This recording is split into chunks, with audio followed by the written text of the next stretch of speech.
How's it going, guys? Jacob here. I've got the Kurzweil SP7 Grand. Now there's a good bit to talk about with this keyboard, so I'm just gonna jump right into it.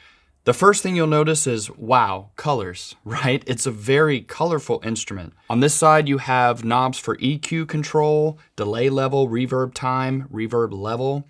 And then one of the most important things are the 8 buttons here for your zones. So you can have up to actually 16 different internal sounds playing at the same time, make a massive pad. And with all these buttons, you can switch zones on and off, take sounds in and out. You can change within the menu, which I'll show you. You can change where each sound is on the instrument. You can set that zone range. On this side is how you change sound categories. So you have piano, E-piano, clav, organ, all the way through synth, guitar, bass, and miscellaneous instruments. Let's listen to a little bit more. I'll go back to piano, and in this sound set here, there's a massive pad on this preset.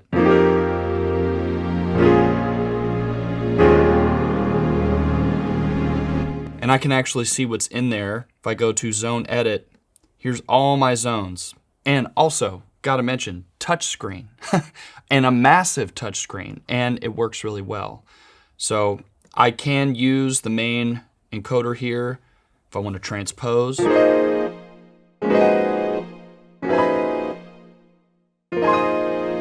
Which is nice because if you want to just send one of the zones up an octave, it's really fast to do. Put that back to 0.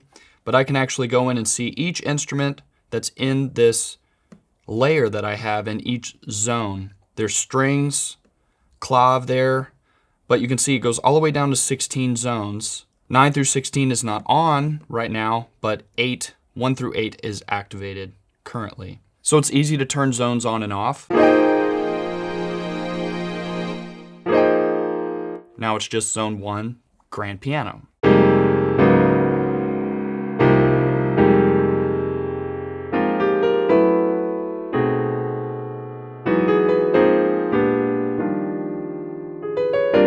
Right now, all the zones are active.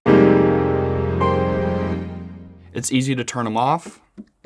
The button's over here. Now I've just got zone 1 active, which is the grand piano sound. The sounds are nice. Grand piano sounds I'm happy with. And the expression is nice. This is good keybed, solid, not overly heavy, not overly light.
Let's turn the zones back on. Go back to zone edit here. Check out some of the sounds. So again, I can change any of these sounds to whatever I want. I'll actually just put the first 2 on. It's really easy. So if I want, say, an organ for zone 2, well, I was in zone 3. So let's do zone 3 and let's do an organ sound. Now I have a different layer.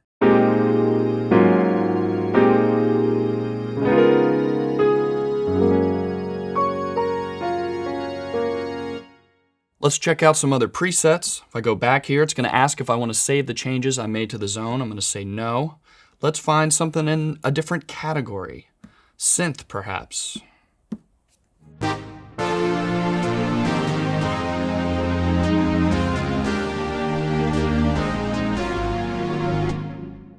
Yeah. Let's go through the zone settings a bit more here. Control gives you control over cutoff, resonance.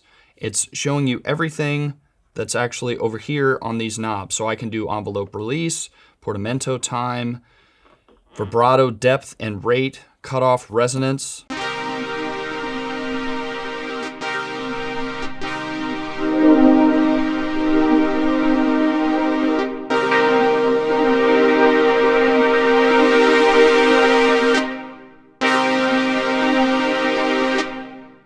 Channel Mixer allows me to change the level between the different zones, and look how easy it is. This touchscreen, it's really something, and it's really responsive. I'll be honest and say there have been keyboards in the past where, I do this thing, it's like it's not listening to me. I'm pressing, but it's not happening. I don't find that with this. I find it to be pretty responsive, so it's really easy just to hit, and you either go drag up to go right, down to pan left. It's really responsive. It works great. Key range, this is where I can set the actual range on the keyboard for each zone. So if I want to set up a really unique split here, let's go back to zone edit, but go a little bit deeper this time. For zone 1, these are the settings you have: general, keys, envelope, and filter. Under general, that's where you can transpose, you can pan, change the volume for that zone, activate and deactivate. Of course, you can just do that by pressing over here. The FX bus, you can send it to FX A, B, C, or D. Of course, you can change the sound here. I'm going to leave that for now. Here's the ARP, the Arpeggiator, which you can have on and off for that sound. You can select different patterns.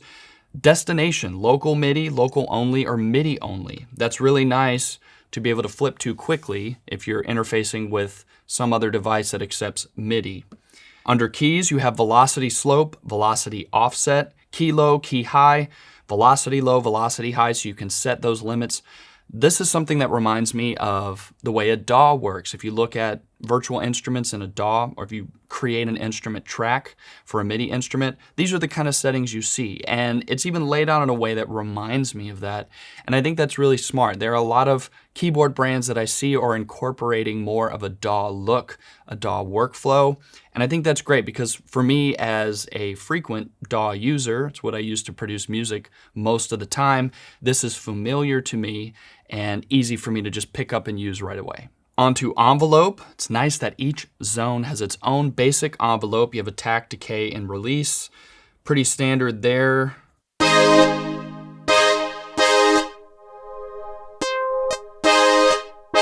Zone 8, so if I want to go to zone 8, change the attack.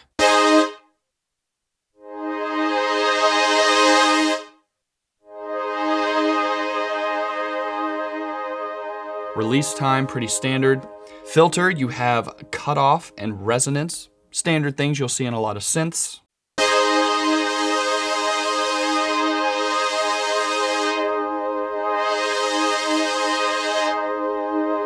And another thing that reminds me of a DAW, but also classic synthesizers, actual synths, is that the sound is changing as you're turning the knob, which is how it's supposed to work, right, on a real synth or instrument like that. So the fact that you can hold something, you can isolate one sound, tweak it, get it to sound exactly right, is perfect.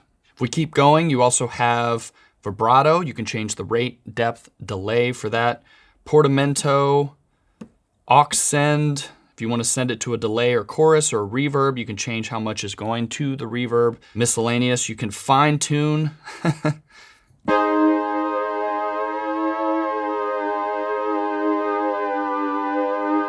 By sense. Pitch bend sensitivity.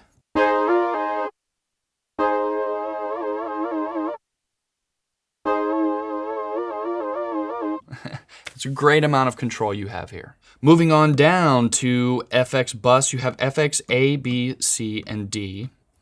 And in here you have different effects you can add, different plugins really, again thinking like a DAW setup. Compressor, distortion, bit crusher, or you can turn it off there. You also have an EQ, low shelf, peak notch, and a high shelf, but you can change just like you would on an EQ plugin, and it's all right here. And just know at any time you can use the main encoder to change these virtual knobs. Like if I want to change the frequency of this pitch notch, just press it And there it goes, it's lit up. Now the Q, I can change the Q setting just like that. Next is mod wah. This is where you can set a modulation, wah-wah effect, where you can turn that off. You also have vibrato, flanger, phaser, rotary, and chorus. Then you have here delay. You can set a delay or a tremolo effect. And then the mix, so the chorus, delay send, reverb send, pan, and the volume. And you have FX A, B, C, and D, and you can route your zones wherever you'd like. Let's get a different sound. Let's say, here's another brass sound. Now I'll press the ARP tab, and I can see all the ARPs, and I have A through H. ARP E is the one I have selected for this sound. Right now it's going down. With the swing time on, turning swing off, well, down to 25%. Let's turn it off. I can make it go up. And I can change the key range for it. Last tab is aux FX. There's delay, chorus, reverb, and an equalizer in here. Low, mid, mid-high, and high there. You have different reverbs, hall, room, medium, large, or small. Chorus on and off, chorus 1, 2, 3, 4. Flanger, delay, different delays. You can do triangle or sine.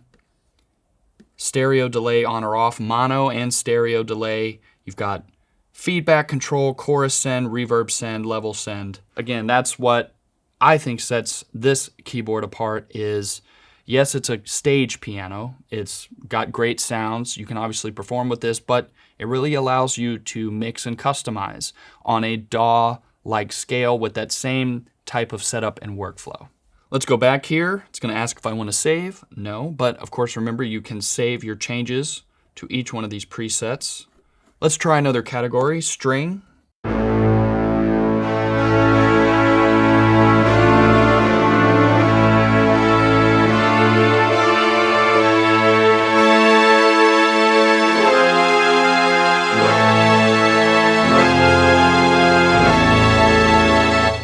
This one is Vivaldi Orchestra.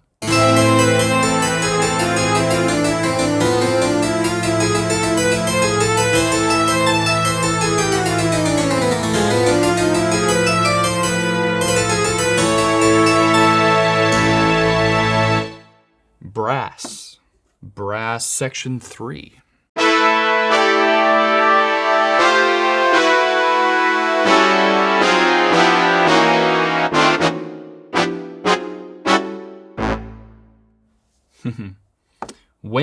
Wind ensemble.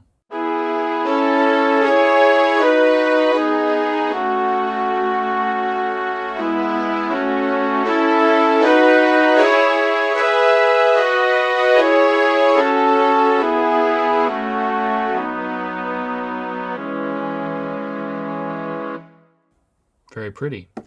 Guitar and bass. And again, these are all zones with multiple sounds going at one time.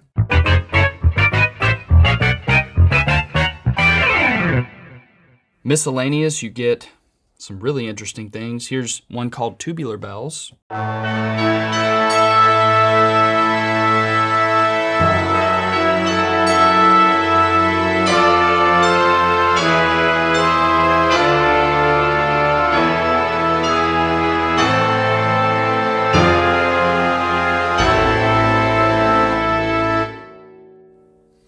Wow. Choir.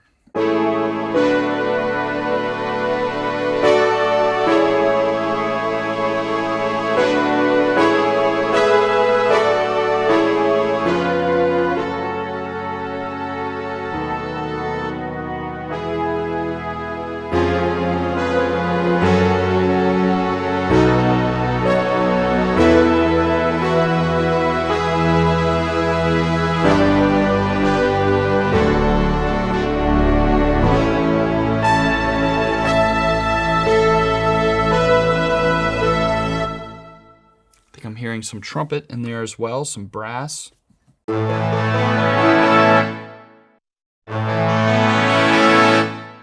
And of course, at any time, I can go in and edit these. And I can check out each zone, see what I've got in the sound there. Zone 1. Viola. And I can scroll through, pick something completely different if I want to. Let's just hear some isolated sounds. French horn. Brass section. Analog brass. Let's just keep going here. Saw lead.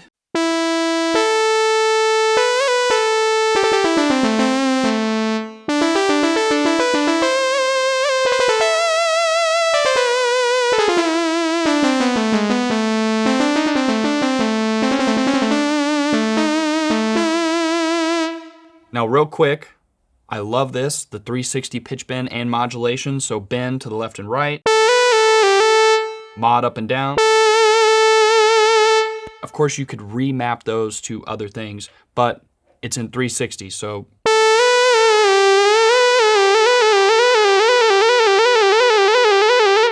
Now I really like the way this is designed, but more than that, I like where it is. And sometimes guys, look, I know when you're looking for keyboards, it can be hard to make a decision, but sometimes it's the little things.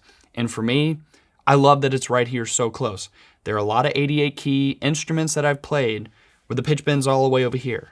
And if I'm doing something with two hands, or I want to have access to, change an EQ or delay time or something while I'm performing live and I'm playing with both hands, then the time for me to go all the way over here is a lot more than if I just have to.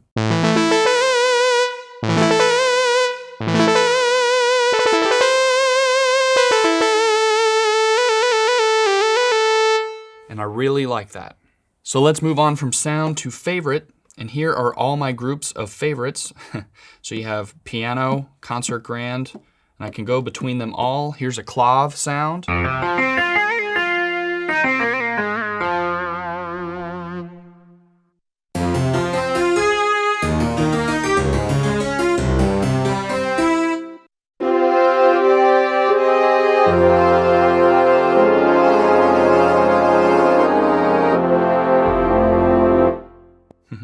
French horns there.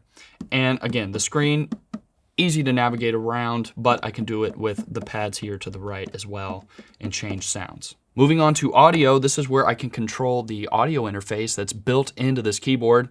There's two audio inputs here that are both XLR and 1/4 inch. So I could put in a TRS cable, but I could also do an XLR and do a microphone.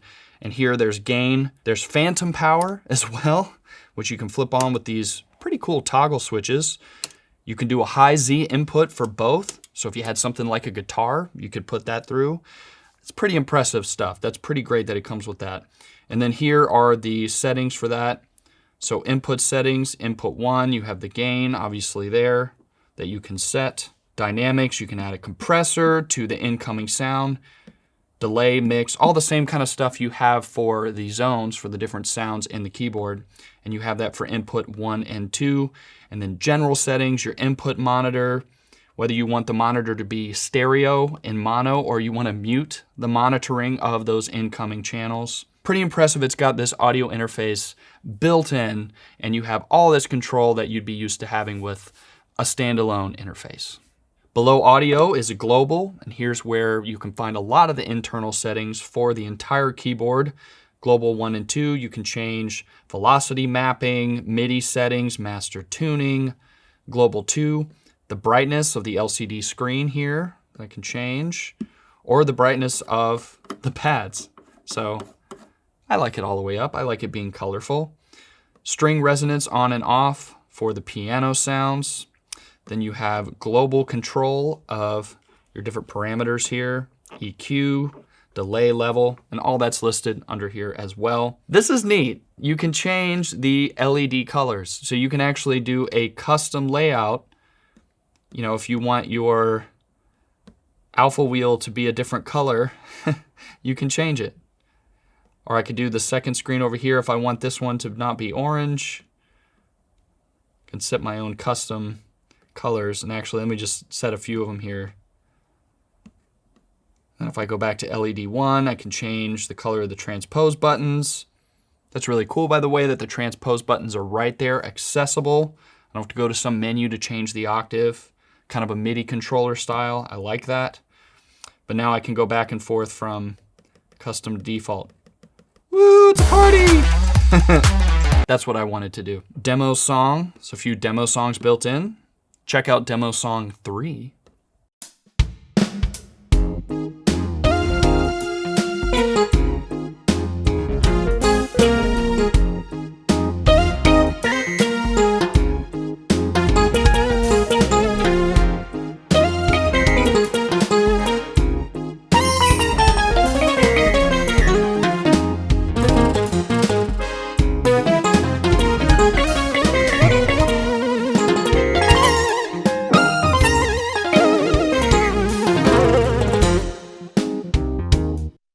That was fun.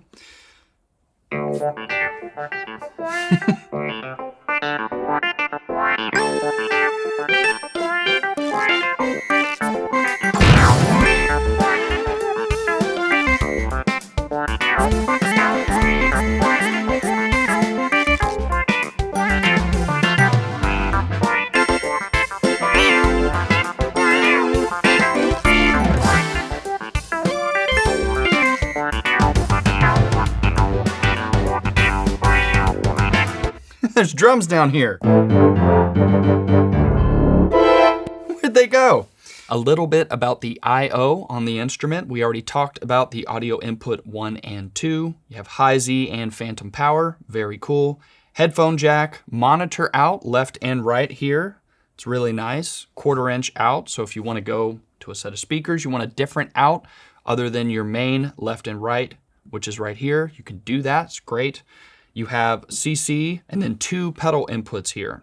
So if you want to use an expression pedal, you can with this instrument. An SD card slot, that's pretty cool. That's a unique one. I actually can't say I've seen a grand piano like this, like a stage piano with an SD card slot. That's pretty cool. Then USB, of course, which you can use to go into a computer to interface with that and use it as a MIDI controller. Then you also have 5-pin DIN MIDI in and out here that you can use with those enabled devices. One more thing, because like I said, it's the little things like the pitch bend being here. I love that the description for the I/O is on top of the keyboard.